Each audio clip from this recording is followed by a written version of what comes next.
जय हिंद फ्रेंड्स। दोस्तों, आज आपने देखा कि स्टॉक मार्केट में एक अच्छी खासी तेजी हुई है। तो अब कई सारे लोगों को ये लग रहा होगा कि इस तेजी के बाद नेक्स्ट डे का आपका मूव क्या हो सकता है। तो उसके बारे में आज हम लोग यहाँ पे डिटेल में चर्चा करेंगे। और एक सबसे महत्वपूर्ण चर्चा आज हम लोग करने वाले हैं दोस्तों, ऑप्शन ट्रेडिंग के बारे में, जो बर्बादी का कारण कहीं ना कहीं बनता हुआ यहाँ पे दिखाई दे रहा है। ज्यादातर जो हमारे युवा हैं वो ऑप्शन ट्रेडिंग कर करके बर्बाद हुए हैं शेयर बाजार के अंदर। फ्यूचर्स ट्रेडिंग भी नहीं, ऑप्शन ट्रेडिंग करके बर्बाद हुए। तो बेसिकली इसके ऊपर हम लोग आज डिटेल में चर्चा करने वाले हैं कि यहाँ पे जो सोशल मीडिया इन्फ्लुएंसर आपको बताते हैं कि ऑप्शन ट्रेडिंग में आइए, यहाँ पे बहुत पैसा है, यहाँ बहुत पैसा बनता है, ठीक है, वो कितना हद तक सही है उसको हम लोग डिटेल में आज एनालाइज करेंगे। और एक बात और कि आपको अगर ऑप्शन ट्रेडिंग लॉस दे रहा है तो क्या आपको कंटिन्यू करना चाहिए या नहीं करना चाहिए, इसके बारे में आज हम लोग बिल्कुल डिटेल में चर्चा करने वाले। तो वीडियो के अंत तक बने रहिएगा, वीडियो काफी इंटरेस्टिंग होने वाला है। और एक बात और बोलूंगा, जो नॉन सीरियस पर्सन है वीडियो को यहीं से स्किप कर दीजिए, आपकी जरूरत हमें नहीं है। जो सीरियस पर्सन है, जो इस इशू को समझ रहे हैं, जो ये समझ रहे हैं कि उनका माइंडसेट एक गैम्बलर की तरह हो गया है, गैम्बलिंग करने के लिए शेयर बाजार में आ रहे हैं, ये वीडियो उन्हीं के लिए है दोस्तों। तो यहाँ पे हम लोग बात करेंगे आज। चलिए, उससे पहले अगर आप चैनल पर नए हैं, चैनल को सब्सक्राइब कर लीजिए। और एक बात और कि जो भी व्यक्ति शेयर बाजार की क्लास करना चाहते हैं, सीखना चाहते हैं स्टॉक मार्केट पैसे कैसे कमाए जा सकते हैं, वो इस नंबर पे कॉल कर सकते हैं। बेसिक टू एडवांस सारी चीजें आपको यहाँ पर हम लोग सिखाते हैं। अगर आपको कुछ नहीं भी पता, चिंता करने कोई बात नहीं है, बिल्कुल शुरुआत से सारी चीजें यहाँ पर आपको सिखाई जाएगी, ठीक है। अब हम लोग यहाँ पे बात करते हैं दोस्तों कि जो भी व्यक्ति यहाँ पे आकर के क्लास करना चाहते हैं, पटना के बोरिंग रोड में हमारा क्लास होता है, तो आप गूगल मैप्स पे हमारा डायरेक्शन भी निकाल सकते हैं, हमारा मोबाइल नंबर वगैरह भी सब आपको मिल जाएगा। बस आपको सर्च करना है इटर्निटी से मार्केट ट्रेनिंग क्लास, ठीक है, और उसके बाद आपको हमारा एड्रेस यहाँ का मिल जाएगा। और एक बात और, जो भी व्यक्ति ऑनलाइन क्लास करना चाहते हैं वो यहाँ पे हमारा मोबाइल एप्लीकेशन इंस्टॉल करके इंस्टॉल बटन से आप यहाँ पे जो है अपनी सर्विस को रिन्यू करा सकते हैं और उसके बाद यहाँ से अपनी लर्निंग को बिल्कुल स्टार्ट कर सकते हैं। अब हम लोग बात कर लेते हैं दोस्तों, सबसे पहली चीज कि बहुत सारे सवाल आप लोगों के मन में है।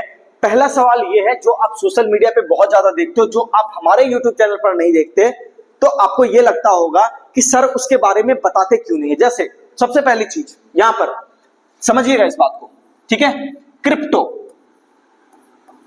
ट्रेडिंग। ये पहला कि आप यहां पे देखते होंगे कि क्रिप्टो ट्रेडिंग के बारे में जितने भी सोशल मीडिया इन्फ्लुएंसर हैं सारे लोग बात करते हैं, लेकिन मैं इसको इंकरेज क्यों नहीं करता, इसको आज हम लोग डिटेल में समझेंगे थोड़ा। दूसरी बात, बहुत सारे सोशल मीडिया इन्फ्लुएंसर आपको कॉल और पुट, है ना, सीपी बेसिकली कॉल पुट की अगर हम लोग बात करें तो ऑप्शन की यहां पर हम लोग बात कर लेते हैं कि ऑप्शन ट्रेडिंग की यहां पर बात करते रहते हैं कि ऑप्शन ट्रेडिंग आपको करना चाहिए, यहां पे बहुत पैसा है, कई सारे कोर्सेस भी चल रहे हैं, बहुत सारी चीजें चल रही है यहां पर। लेकिन आज इसके बारे में एक मिथ मैं आपको क्लियर कर दूं, आप चाहे हमारे स्टूडेंट हैं, चाहे आप एक नए व्यूअर हैं, दोनों के लिए ये वीडियो काफी इंटरेस्टिंग होने वाला है, ये मैं आपको अभी क्लियर कर देता हूं। सबसे पहली चीज, क्रिप्टो को मैं इंकरेज क्यों नहीं करता, इस बात को लेकर के कई सारे लोगों को परेशानी होती है, तो ये मैं आज आपको खुल करके बताता हूं। सबसे पहली चीज कि जो भी चीज हम लोग यहां पर काम करते हैं वो लीगल तरीके से होना चाहिए। मैं ये बिल्कुल नहीं कर रहा कि क्रिप्टो जो है आपका इलीगल है, लेकिन ये पूरी तरह से लीगल भी नहीं है। किसी भी बजट के अंदर आज तक ये नहीं आया कि क्रिप्टो को आपने जो है इंडियन गवर्नमेंट ने लीगल कहा है या फिर इलीगल कहा है। बेसिकली हुआ ये था कि 2018-19 के अंदर जब क्रिप्टो के ऊपर जब एक बजट के अंदर, वहां पे शायद ये अरुण जेटली की सरकार थी, तो उस वक्त जो है आपका जो है वहां पे अरुण जेटली आपके वित्त मंत्री हुआ करते थे बेसिकली। तो वहां पे ये हुआ था कि उन्होंने ये प्रपोज किया कि क्रिप्टो जो है इंडिया के अंदर क्या है, इलीगल है, ठीक है। ये 17-18 की बात मैं आपको बता रहा हूं। तो उस वक्त ये हुआ कि क्रिप्टो में ट्रेडिंग वो गवर्नमेंट रोक नहीं पा रही थी, और दूसरी बात कि क्रिप्टो के अंदर जो है बेसिकली गवर्नमेंट भी काम करती है हिडन तरीके से। जब भी कोई बड़ा ट्रांजैक्शन करना होता है एक देश से दूसरे देश में, तो बैंक्स भी एक्चुअल में अपने कुछ क्रिप्टो करेंसी का यूज करती है, जो कि उनकी परमानेंट करेंसी है। तो इस वजह से भी जो है गवर्नमेंट के ऊपर एक दबाव बना कि नहीं, आप इसको पूरी तरह से बंद नहीं कर सकते, तो ठीक है आप इसको लीगल भी नहीं करोगे, लेकिन एक काम करो, इसके ऊपर आप ये करो, 30% का फ्लैट टैक्स मारो। यानी कि कोई भी व्यक्ति जो यहाँ पे क्रिप्टो के अंदर ट्रेड करेगा, प्रॉफिट बनाएगा, तो वो यहाँ पे क्या करेगा, 30% के टैक्स स्लैब में ऑटोमेटिक आ जाएगा, यानी जो भी प्रॉफिट बनाएगा वो 30% पैसा वहां पे देगा। ये तो हो गया पहला बात। दूसरा बात, क्रिप्टो का अगर हम लोग यहाँ पे करें तो दूसरी बात के अंदर हम लोग यहाँ पे ये कर लेते हैं कि क्रिप्टो ट्रेडिंग जो आपका है दोस्तों, जब भी आप इसके प्लेटफॉर्म को यूज करते हैं, इस बात को समझिए, प्लेटफॉर्म समझते होंगे आप लोग, यानी कि अगर हम लोग बात करें यहाँ पे प्लेटफॉर्म का मतलब हो गया कि ब्रोकर जो ट्रेड करवाते हैं, जैसे वजीर एक्स टाइप के लोग, ठीक है, ऑक्टा एफएक्स, डेल्टा एक्सचेंज, इस तरह के बहुत सारे नाम हैं। तो जब आप उन प्लेटफॉर्म पे जाकर के ट्रेडिंग करते हो, तब उसके प्लेटफॉर्म से अगर आपका वॉलेट से पैसा चोरी हो जाता है, तब भी आप वहां पर देखते हो कि आप किसी के पास शिकायत नहीं कर सकते, गवर्नमेंट भी आपकी नहीं सुनती है। ठीक है, ऐसा क्यों होता है? ऐसा इसीलिए होता है क्योंकि जितने भी प्लेटफॉर्म हैं उसमें से ज्यादातर प्लेटफॉर्म इंडिया के बाहर से बनाए गए हैं। अब चूंकि प्ले स्टोर है तो वहां पे दुनिया की कोई भी कंपनी आकर के अपना ऐप को लिस्ट कर देती है और आपको लगता है कोई दिक्कत नहीं है, सिर्फ इंस्टॉल बटन पे ही तो क्लिक कर रहे हैं। लेकिन ये एक सबसे बड़ी समस्या, इस बात को समझिएगा कि अगर आपके वॉलेट से पैसा चोरी हो जाता है, जो कि मेरे भी वॉलेट से हुआ था कभी, तो आप यहां पे कोई भी कंप्लेन नहीं कर सकते। तो ये एक सबसे बड़ी खामी है क्रिप्टो के अंदर, जिस वजह से मैं इसको इनकरेज नहीं करता। अब बात कर लेते हैं ऑप्शन ट्रेडिंग, जिसके अंदर अपना एक बड़ा युवा वर्ग जो है पूरी तरह से बर्बाद हो रहा है और उसको ये बात समझ नहीं आती कि यहाँ पे अब इसको रोक देना चाहिए या नहीं रोकना चाहिए, करना क्या चाहिए। एक बात मैं आपको क्लियर कर दूं, पहली बात आप ये समझिए, जब भी आप ऑप्शन की बाइंग करते हैं, आप क्या करते हैं? बाइंग जब ऑप्शन की करते हैं, बेसिकली आपका क्या होता है, कॉल या पुट को आप वहां पे बाय कर रहे होते हैं, ठीक है ना। तो जब भी आप ऑप्शन बाइंग कर रहे होते हैं, वहां पे क्या होता है, रिस्क आपका अनलिमिटेड होता है, ठीक है। क्या होता है? रिस्क आपका अनलिमिटेड होता है। अनलिमिटेड रिस्क का मतलब ये हो गया कि जब भी आप कोई ऑप्शन को बाइंग करते हैं तो उसका जो एक्सपायरी होगा, यानी कि जो भी उसकी एक्सपायरी होगी, चाहे आप मिड कैप निफ्टी को ले लो, चाहे आप फिन निफ्टी को ले लो, चाहे आप निफ्टी को ले लो, चाहे आप बैंक निफ्टी का जो है ऑप्शन में ट्रेड कर लो, तो उसके अंदर क्या है कि वहां पे आपको जो है एंड में जाकर के वो क्या होना है, जीरो ही होना है। तो ये आपको समझना होगा पहली बात कि यहां पर जो भी पैसा लगेगा वो पैसा जीरो होने का पोटेंशियल भी रखता है, यानी कि वो पूरा पैसा खत्म हो सकता है, पूरा का पूरा अकाउंट कई बार वाइप आउट हो सकता है, ठीक है। ये सबसे पहला जरूरी चीज है कि आप जब भी ऑप्शन बाइंग करते हैं तब ऐसा होता है। दूसरी बात कि ऑप्शन सेलिंग की जब हम लोग बात करते हैं, कि ऑप्शन सेलिंग जब हम लोग कर रहे होते हैं, सीपी को जब हम लोग सेल कर रहे होते हैं, ठीक है ना, तो यहां पे क्या है कि एक लिमिटेड रिस्क होता है, लेकिन लिमिटेड रिस्क के साथ यहां पे होता यह है कि पैसा जो आपको लगता है वो पैसा लगता है फ्यूचर्स के बाइंग के बराबर, यानी कि फ्यूचर्स का एक लॉट बाय करने में जितना पैसा लगता है, ऑप्शन सेलिंग में, ऑप्शन सेलिंग के अंदर जो है आपको वहां पर पैसा ज्यादा लगता है। अब चूंकि ऑप्शन सेलिंग काम कैसे करता है, जैसे मान लो 200 रुपए का पुट है या 200 रुपए का कॉल है, आप इसको क्या कर दिए, बेच दिए, सेल कर दिए, है ना। तो सेल किया और ये प्राइस घट करके क्या हो गया, 100 रुपया हो गया, 50 हो गया, या एंड में एक्सपायरी के दिन क्या होना है, इसको तो जीरो ही होना है। तो मान लो ये अगर 0.0 नहीं होता, 0.05 तक होता है, ठीक है ना। तो अगर ये 0.05 हो जाता है तो आप ये सोचिए कि ये इसकी वैल्यू तो पूरी खत्म हो गई। तो ऑप्शन सेल करने में क्या है, एक फायदा है, फायदा ये है कि एक्सपायरी में चाहे आप गलत भी हो रहे हो तो भी एक्सपायरी के दिन आपको चांस मिलेगा कि आप वहां पे एग्जिट कर सकते हो, थोड़ा बहुत प्रॉफिट आपको बन सकता है। यानी कि अगर आप गलती भी कर देते हो बाजार के अंदर तो भी आपके सही होने के चांसेस हैं, ठीक है, इस बात को समझिएगा। लेकिन जब हम लोग बात करते हैं ऑप्शन बाइंग की, जब हम लोग यहाँ पे बात करते हैं किसकी, ऑप्शन बाइंग की, कि ऑप्शन हम लोग बाय करते हैं, तो यहाँ पे क्या है, अनलिमिटेड रिस्क है। अब देखो ऑप्शन बाइंग के अंदर जो होता है 5-10 हजार 20 हजार रुपए में कोई भी वीकली कॉन्ट्रैक्ट मिल जाता है, मंथली कॉन्ट्रैक्ट भी आप देखोगे 20-25 हजार रुपए में आराम से मिल जाता है। अब दिक्कत ये है यहाँ पे दोस्तों कि 5,000 रुपया सबके पास है, ये बात समझिएगा, ठीक है। 5,000 रुपया सारे लोगों के पास है, ये सभी जानते हैं कि 5,000 रुपया खर्च करना आसान है, गरीब लोगों के लिए भी, थोड़े बहुत जो middle class, lower middle class सारे लोग हैं वो भी इसको आराम से खर्च कर सकते हैं, कोई दिक्कत नहीं आएगी। लेकिन सारी समस्या का जड़ यहीं पे है कि मान लो आप जब भी कोई भी पैसा लगा रहे हो ऑप्शन बाइंग में, तो चूंकि आपको पता है कि वो क्या होना है, जीरो होना है। तो चाहे आप यहाँ पे 5,000 लगाओ, चाहे आप यहाँ पे 50,000 लगाओ, चाहे यहाँ पे आप 50 लाख लगाओ, कोई फर्क नहीं पड़ता। अगर आप गलती करते रहोगे तो आपका अकाउंट हमेशा खाली होता ही रहेगा। तो ऑप्शन ट्रेडिंग से अच्छा आपका क्या है, फ्यूचर्स ट्रेडिंग। इसीलिए मैं बार बार इंकरेज करता हूं लोगों को कि यहाँ पे आपको, अगर आपको इसके अंदर जाना ही, डेरिवेटिव सेगमेंट के अंदर अगर जाना ही है, तो आप यहाँ पे फ्यूचर्स ट्रेडिंग कीजिए, ऑप्शन ट्रेडिंग मत कीजिए। और अगर उससे भी चीजें आपसे नहीं समझ पा रही तो आप यहाँ पे कैश के अंदर ट्रेडिंग कीजिए। कैश के अंदर बहुत ज्यादा लॉस आपको देखने को नहीं मिलेगा, कंपैरेटिवली कम लॉस ही यहाँ पे आप झेल करके निकल जाओगे। लेकिन लोग आजकल क्या हो रहे हैं ना, एक बात समझिए, एडिक्टेड हो गए हैं। वो होता ही है कि 5,000 एक बार लॉस हो गया, उसको लगा बिल्कुल जुए के जैसा लत हो गया है, उसके माइंड में ये आ गया कि बिल्कुल ये तो बस ठीक है, कोई बात नहीं, किसी दिन तो 5 का 10,000 कर ही लेंगे, 10 का 20,000 कर ही लेंगे। उस चक्कर में वो क्या होता है, और फंड डालता है। ऐसे करते करते करते करते लाख, 2 लाख, 5 लाख, 10 लाख वो कब डुबा देता है वो पता तक नहीं चलता। हमारे यहाँ कई सारे स्टूडेंट ऐसे आते हैं जो ये बोलते हैं कि सर मेरे भाई का मेरे अपने अकाउंट से 2-2, 3-3 लाख, 5-5 लाख रुपया जो है लॉस हो गया सर, और हमें समझ नहीं आया, अभी तक मार्केट भी मुझे समझ नहीं आया, ना कोई मैंने एक्सपीरियंस लिया, और पैसा क्या हो गया, जीरो। तो आप खुद ही सोचो ये आप क्या कर रहे हो। आपको इसके ऊपर कंट्रोल लगाना पड़ेगा, अपने ऊपर कंट्रोल लाना पड़ेगा। अगर आपकी मानसिक स्थिति सही नहीं हो रही है तो आप एक बात समझ लीजिए, ट्रेडिंग आपके लिए नहीं है। अगर आप कंट्रोल नहीं कर पा रहे हो तो ट्रेडिंग आपके लिए नहीं है। ये बात आपको कोई नहीं बताएगा दोस्तों, ये मैं आपको इसलिए बता रहा हूं क्योंकि मैं एक बात हमेशा से चाहता हूं कि जितने भी स्टूडेंट हमारे यहाँ के हैं वो यहां से जब पढ़ करके जाएं तो इस संस्था का नाम हो, इस जगह का नाम हो, ना कि ये हो कि एंड में वो कैपिटल को जीरो कर दें और फिर वो भी परेशान हो जाए अपने लाइफ में, और हमें भी एक झटका लगे कि ठीक है, जो भी लोग यहाँ पे आ रहे हैं या जो लोग बाहर के व्यूवर हैं जो चीजों को समझ नहीं रहे अभी, कि उनको लग रहा है कि 5,000 रुपए 10,000 रुपए लगा करके डेली यहाँ पे 5,000 10,000 कमाया जा सकता है। देखो एक बात याद रखिए, हर जगह पे एक्सेप्शन मौजूद है।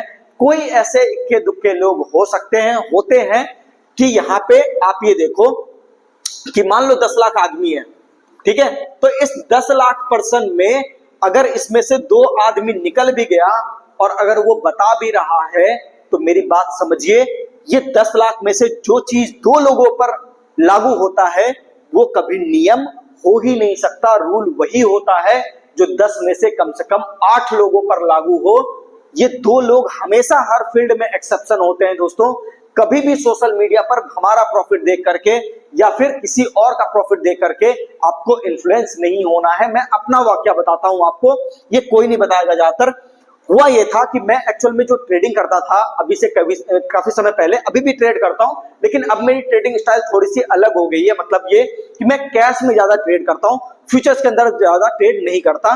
पहले मैं फ्यूचर्स के अंदर जो ट्रेड करता था वहां पे जितनी क्वांटिटी में लेता था, जब आप कभी आओगे यहाँ पे क्लास करने के लिए तो मैं आपको यहाँ पे दिखाऊंगा, 1.5 CR तक भी मैंने यहाँ पर 15-15 मिनट के अंदर, यानी 1.5 करोड़ का माल भी मैंने 15-15 मिनट के अंदर खरीदा हुआ है। विथ प्रूफ मैं आपको दिखा सकता हूं कि यहाँ पे मैंने इतने बड़े पोर्टफोलियो की भी हैंडलिंग की हुई है। इतना होने के बावजूद भी मैं आपको बताता हूं, मेरा ही एक जो है मित्र था, उन्होंने मुझे इंकरेज किया बेसिकली ये करने के लिए कि ठीक है, उन्होंने कहा कि आप एक काम करो, फ्यूचर्स तो आप बढ़िया कर ही रहे हो, कोई दिक्कत नहीं है, मार्केट भी आपको समझ में आ रहा है, आप एक काम करो, ऑप्शन करो। आप क्या करो, ऑप्शन ट्रेडिंग करो। तो मैं ऑप्शन ट्रेडिंग करने लगा। ऑप्शन ट्रेडिंग करने के अंदर यहां पे ये हुआ कि मैंने शुरुआत उसमें ये की थी, मेरे चीज नहीं था, मुझे पता था कि रिस्क यहाँ पे अनलिमिटेड है, तो मैंने ये किया, बोला ठीक है कोई बात नहीं, 10-15 हजार रुपए से स्टार्ट करेंगे, और उसके बाद वहां से मैंने कैपिटल बढ़ाया। 15,000 रुपए का कैपिटल मैं लेकर के गया था 1.3 लाख के आसपास, ठीक है, 1.3 लाख के आसपास। पीएनएल मेरे पास अभी भी पड़ा हुआ है, सेबी के गाइडलाइंस है ऐसी कि मैं आपको कुछ चीजें नहीं दिखा सकता, नहीं तो मैं बिल्कुल ओपन तरीके से आपको यहाँ पर दिखाता, ठीक है, क्योंकि हम लोग संस्था को रन करते हैं तो कई सारी चीजों को ध्यान में रख करके काम करना पड़ता है। लेकिन इस बात को समझिए कि यहाँ पे 1.3 लाख का जब मैंने प्रॉफिट किया, करने के बाद मुझे ये बनाने में मुश्किल से लगा 15 से लेकर के 20 दिन का समय। अब मुझे लगने लगा कि ठीक है चलो ये तो हो गया, अब इसके अंदर तो और पैसा बना लूंगा मैं। अब इस हिसाब से मुझे लग रहा था ठीक है 15,000 का इतना मैंने बना लिया, तो 1.5 लाख रुपए का कितना बना लूंगा। ये जब मैं करने के लिए गया, बेसिकली हुआ ये कि जब जब लॉट साइज बढ़ने लगे, क्वांटिटी मैंने बढ़ाने शुरू कर दी वहां पर, तो उस बढ़े हुए क्वांटिटी के अंदर दोस्तों मुझे लगने लगा लॉस। और लिटरली मैं आपको बताता हूं, ये पूरा का पूरा लॉस मैंने, जो कैपिटल था ये 1.3 लाख का कैपिटल, सिर्फ और सिर्फ 5 डेज के अंदर लूज किया है। आप ये सोच लो, ये ड्रॉबैक आपको कोई नहीं बताएगा अपने बारे में जो मैं आपको बता रहा हूं।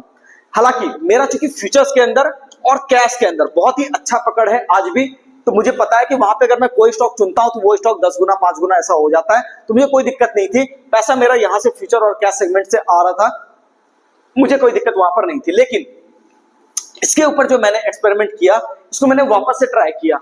ट्राई करने के बाद फिर मैंने कुछ पैसे बनाए, फिर लूज हुआ, फिर बनाया, फिर लूज हुआ। ऐसे करते करते मुझे समझ में आया कि वक्त काफी ज्यादा बीत गया, और बीतने के बाद एंड में जब बात आई कि आईटीआर फाइल करते हैं, अब उसमें क्या दिखाएं, तो ऑप्शन के अंदर एंड में क्या हुआ, लॉस ही नजर आया। वहां पे कोई बड़ा प्रॉफिट मुझे हाथ नहीं लगा। इवन जब मैं फ्यूचर्स के अंदर काम कर रहा था तो वहां पे मुझे ठीक ठाक कमीशन भी मैंने वहां पर कमाया, अपना पैसा भी वहां पे ठीक ठाक बनाया। तो ये होने के बाद मैं आपको आज ये बता सकता हूं कि ऑप्शन ट्रेडिंग जो आज आप लोग बिल्कुल लत लगा करके बैठे हो, आपको लग रहा है 5,000 10,000 रुपए से मैं सब कुछ कर लूंगा। देखो एक बात को समझो, यही 5,000 10,000 रुपए अगर आप कैश के अंदर लगाते हो, यानी कि पूरा पैसा दे करके किसी खास शेयर को खरीदते हो या बेचते हो, तो आप ये समझिए कैश के अंदर जो ट्रेडिंग होगी वो ट्रेडिंग ऐसी होगी दोस्तों कि यहां पर आपको लॉस के चांसेस बड़े कम होंगे, मार्जिन कॉल आपको कम मिलेगा, नया फंड आपको कम ऐड करना होगा, प्राइस एक्शन को आप सीख जाओगे, कोई दिक्कत आपको नहीं आएगी, फिर मार्केट आपके पकड़ में होगा। मैं आपसे एक ही सवाल आज करूंगा, पैसा कमाना है इस शेयर बाजार में या फिर ऑप्शन से पैसा कमाना है? अगर आपका जवाब ऑप्शन से है कि ऑप्शन से ही पैसा कमाना है, तो आप निकल पड़ो इस रास्ते पे। अंत में आपको समझ में आएगा ये रास्ता आगे जाके बंद होता है। जितने भी बड़े बड़े ट्रेडर हैं, सारे ट्रेडर अंत में जाकर के क्या बनते हैं, इन्वेस्टर। बात समझ रहे हैं? सारे ट्रेडर अंत में जाकर के इन्वेस्टर बन जाते हैं। और वहां पे इन्वेस्टर इसीलिए बनते हैं क्योंकि जब किसी के पास पैसा बड़ा हो जाता है या किसी पैसे को सिक्योर रखना होता है, तो आप किसी कंपनी में या निफ्टी के ईटीएफ में या फिर और भी तरह की चीजों के अंदर जो इन्वेस्ट करते हो, बेसिकली आप इन्वेस्टर बन के ही पैसा बनाते हो। राकेश झुंझुनवाला जी ने भी कहा था, इतना बड़ा पैसा उन्होंने बनाया इस बाजार के अंदर 50,000 करोड़ के आसपास, उसके बावजूद भी वो ऑप्शन ट्रेडिंग के खिलाफ रहते थे। तो अगर आप उनसे भी कुछ नहीं सीखते हो तो फिर ट्रेडिंग आपके लिए नहीं है। फिर ये ऑप्शन जो आप कर रहे हो, आप समझ लो ये नुकसान ही आपके लिए करवाने वाला है। अंत में सब कुछ बिक जाएगा, आपका पूरा अकाउंट खाली हो जाएगा, घर भी बिकेगा, चिंता नहीं करना, ठीक है? तो उसके लिए बिल्कुल सीना तान के तैयार रहिए। अगर आपका जवाब है हाँ कि ऑप्शन करूंगा तो, लेकिन अगर आपका जवाब ये है कि मुझे पैसे कमाने हैं बाजार से, तो फिर उसके लिए मैं आपको रास्ता दिखा सकता हूं। वो रास्ता यहां से खुलता है, हमारे क्लास से खुलता है। स्ट्रेटजी बिल्डअप सारी चीजें मैं आपको यहां पर सिखाऊंगा, लेकिन यहां पर मैं आपको कभी भी गलत चीजें नहीं सिखा सकता। इसका कारण ये है दोस्तों, क्योंकि मैंने भी उस चीज को मैं जानता हूं। वो आदमी 5,000 कमाता है, 10,000 कमाता है, बहुत ही मुश्किल से कमाता है, लेकिन वो नुकसान करने के लिए जब जाता है बहुत बड़ा बड़ा अमाउंट लॉस कर जाता है, फिर उसके बाद वो रिकवर नहीं कर पाता। तो मार्केट उतना भी आसान नहीं है, ये समझने की गलती मत कीजिएगा। हर सड़क पे चलता हुआ आदमी ट्रेडर नहीं बन सकता। इस बाजार में ट्रेडर बनने के लिए आपको बिल्कुल डिसिप्लिन्ड होकर के काम करना पड़ता है, नहीं तो ट्रेडिंग आपके लिए नहीं है। ये बात आप समझ लो। चलिए, उम्मीद करता हूं आप सारी बातें समझ गए होंगे। अगर आप समझदार हो तो चीजें आपको समझ में आ गई होगी। अगर आप जिद पकड़े हो तो कोई बात नहीं, लेटर सूनर आपको चीजें समझ में आ जाएंगी। जिस दिन समझ में आएगा, नंबर आपको पता है, कॉल आपको बस घुमा देना है यहाँ पे, बाकी सारा काम हम लोग यहाँ पे कर देंगे, उसके लिए चिंता आपको नहीं करनी है। चलिए अब बात कर लेते हैं एनालिसिस की कि मार्केट नेक्स्ट डे क्या रह सकता है। और कई सारे लोग जो ये बोल रहे थे कि सर 5-7 दिन 10 दिन से आप बोलते रहे हो बाजार चल नहीं रहा, तो भाई चल नहीं रहा तो मार्केट मेरे भाई गिर भी तो नहीं रहा। ये भी देखिए आप, लो ये है, ठीक है, मार्केट चला और चलने के बाद फिर आप देखिए ये क्या कर रहा है, रेंज बना दिया है। तो मार्केट गिर भी तो नहीं रहा, जो लेवल मैंने आपको दिया वो कट भी तो नहीं रहा। तो ये गिरता हुआ दिख रहा है लेकिन गिर नहीं रहा, दोनों में फर्क होता है, इस बात को समझिए। मार्केट चाहता है कि आप वो छोड़ दो एरिया, वहां बाइंग मत करो। कई सारे स्टॉक्स हमने क्लास के अंदर यहाँ पे डिस्कस करे हुए थे लर्निंग के पर्सपेक्टिव से, वो स्टॉक बहुत अच्छा रिटर्न दे रहे हैं। मेटल सेक्टर के अंदर भी मैंने आपसे कहा था, आप देख लो मेटल के कई सारे स्टॉक 2-3-4 को छोड़ा करके ज्यादातर स्टॉक आपको ऊपर ही नजर आएंगे। 10 से 12% की तेजी सब में हो गई है। ये बात तो मैं लगातार कह रहा था। तो यही चीज है कि समझना पड़ेगा कि आप जो है खाली ये देख रहे हो, डे टू डे हर चीज को मिलाने की कोशिश कर रहे हो, ये नहीं हो पाएगा। बात समझे? लेवल्स को देखिए, लेवल देखने के बाद उसके बाद आप काम कीजिए, तब आप यहाँ पे जो है मार्केट में पैसा बना सकेंगे। जैसे अगर हम लोग बात करें लेवल की दोस्तों, कि नेक्स्ट डे के लिए क्या लेवल रहेगा।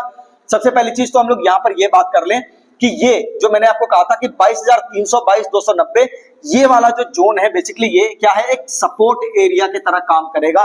वही तो हो रहा है अवर्ली टाइम फ्रेम पे, कुछ तो हुआ नहीं है इसके अंदर। तो अब जो यहाँ पे है दोस्तों 22,600 का टारगेट आपको देखने को मिल सकता है विथ स्टॉप लॉस ऑफ 22,300, ठीक है ना।